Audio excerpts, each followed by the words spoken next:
Bonjour, je suis le docteur Abdoulaye Bokoum. Je suis médecin neurologue à Golden Life American Hospital.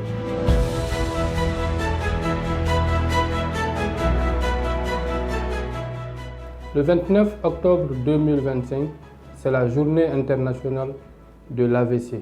Cette journée mondiale de l'AVC est consacrée pour la lutte contre l'AVC sur tous les moyens de prévention. L'AVC est une maladie neurologique, d'ailleurs l'une des plus graves, qui atteint le cerveau. Il est dû soit à une obstruction d'un vaisseau sanguin destiné au cerveau, soit à une rupture d'un vaisseau sanguin et le tout constituant un défaut d'oxygénation cérébrale. Ceci a de lourdes conséquences sur le cerveau.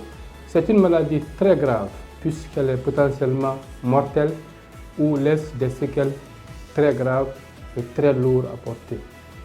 L'AVC est une maladie évitable puisque selon les recherches qui ont été faites, 90% des AVC sont liés à nos comportements, à nos habitudes de vie et surtout à un rythme de vie très soutenu et souvent très intense. L'accident vasculaire cérébral se manifeste de plusieurs façons et il est important de reconnaître ces signes afin de les prévenir ou de prendre des actions rapides pour que ça ne s'aggrave pas ou pour qu'il n'y ait pas de complications. Parmi ces signes, il y a la lourdeur de la langue. Quand on n'arrive pas à parler brusquement, on perd l'usage du langage. Il y a des signes comme une déviation de la face. Il y a des signes comme une lourdeur d'un membre, le pied ou la main, ou encore des confusions mentales ou des vertiges.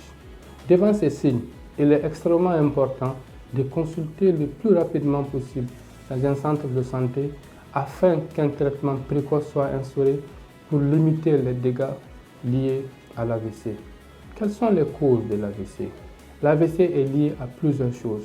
Certaines causes sont liées à notre comportement, d'autres causes sont liées plutôt à des facteurs génétiques et d'autres maladies comme l'hypertension artérielle, comme le diabète, comme les problèmes de lipidémie, des problèmes de cholestérol, et ceux-ci peuvent indépendamment ou ensemble contribuer à constituer un AVC, soit ischémique, soit hémorragique. Il existe des moyens importants de prévention de l'AVC. D'abord, il faut avoir une hygiène de vie saine. Pratiquer du sport tous les jours. Éviter l'alcool, éviter la cigarette, éviter le stress, dormir et dormir bien et dormir suffisamment. Notre consommation de sel, notre consommation de sucre, notre consommation d'huile et notre consommation d'autres substances peut favoriser l'installation d'un AVC. L'AVC peut être lié aussi à l'HTA, l'hypertension artérielle comme on l'a dit. Ceci peut être prévenu en prenant régulièrement les médicaments de l'hypertension artérielle ou les médicaments régulièrement contre le diabète ou d'autres maladies susceptibles d'entraîner l'AVC. Selon des études, d'ici 2040, le nombre d'AVC va doubler dans les pays en voie de développement comme l'Afrique, alors qu'il est appelé à baisser de 35% dans les pays occidentaux, dans les pays développés. Ceci est lié au fait que ces pays développés ont compris qu'il faudrait exercer du sport tous les jours, il faudrait contrôler ce qu'on mange et il faudrait dormir suffisamment. Par contre, chez nous en Afrique, nous voyons que nous avons un mode de vie de plus en plus sédentaire avec des substances qui n'étaient pas là avant et qui sont là. L'accident vasculaire cérébral, selon nos constats et selon les études, touche de plus en plus de jeunes. Avant, vers les années 2000, 2002, il n'y avait que des personnes âgées qui faisaient des AVC et quelques rares fois des sujets jeunes liés à des maladies génétiques. Mais récemment, on observe que de plus en plus de sujets jeunes font des AVC et c'est surtout lié, et c'est ce qui est inquiétant, c'est surtout lié à nos comportements. Donc l'AVC peut toucher tous les individus de tous les sexes, de tous les âges et la prévention incombe à tout le monde, que l'on soit jeune, que l'on soit vieux, que l'on soit femme, que l'on soit homme. Chacun doit prendre des mesures efficaces, des mesures adaptées pour pouvoir prévenir l'AVC.